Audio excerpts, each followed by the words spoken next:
The Way Home for Wilf by Rachel Bright and Jim Field. As a rainbow of lights flickered soft in the night, dusting diamonds of ice in a desert of white, the wild whipping wind, it whistled its tune to a howling of wolves and a shimmering moon. And the loudest aroo in this echoing song was a wolfling called Wilf at the heart of the throng. He loved to be fierce and longed to be grown. He liked to try everything, all on his own. "Look at me, I am big, I am tough," he would growl, whilst he showed off his strength and practised his prowl. One night it was time for the wolves to move on.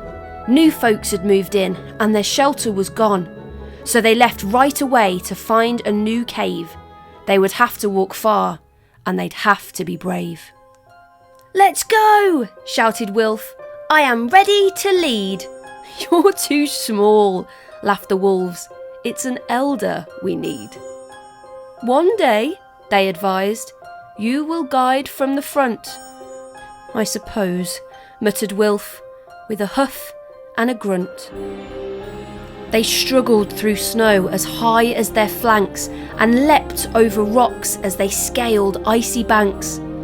Wilf gave his all to keep pace and keep up, but strong-willed as he was still just a pup. He kept dropping back with each clamber and climb as the pack journeyed further away all the time. Exhausted and breathless, he strayed off the track when a blizzard blew in and he lost his way back. Wilf longed to howl help and to holler it loud, but his throat was too hoarse and his heart was too proud. He lay on the tundra, his tail curled up tight. A blanket of stars was his bed for the night. Until, crack went the ice, crack and creak. Wilf jumped to all fours with a deafening shriek. He stuck out the claws of every limb. He had to hold on because Wilflings can't swim. Then he fell and he fell, rolling and spinning. It felt like the end, but it was just the beginning. Since somebody down there had heeded his scream, and she swooped from beneath like a watery dream. "I'll help you," she called. "Just reach for my horn." A majestic and magical sea unicorn.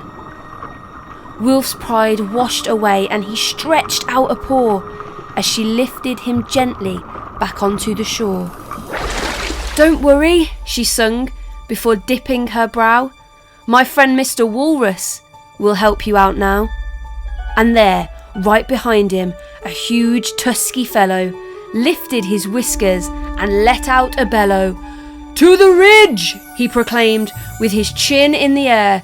"My friend mighty muskox will take you from there." And with waftings of fish and a very loud snort, their journey was made and their travels seemed short. And there, sure enough, on the ridge was the ox, who took Wilf as far as his friend, Arctic Fox, who followed his nose through the trees to a goose, who guided him, honking to the ancient moose. The moose knew these wilds like no other soul. He was steady and true in pursuit of their goal. And as twilight closed in, Moose sang out a call to a flittering, fluttering, tiny fluff ball, a bear moth who showed Wilf the rest of the way to the place where this wolfling most wanted to stay. "Thank you," Wilf waved as he rejoined his pack, and the wolves howled with joy that their wolfling was back. They huddled him in and cuddled him close and fussed over which wolf had missed him the most. Wilf, he knew then, that when all come together, the darkest of times are easy to weather. So he bowed to the narwhal, ox, walrus and goose, and vowed to the fox and the moth and the moose, "If I ever meet one who strayed off their track, I'll help them along by guiding them back."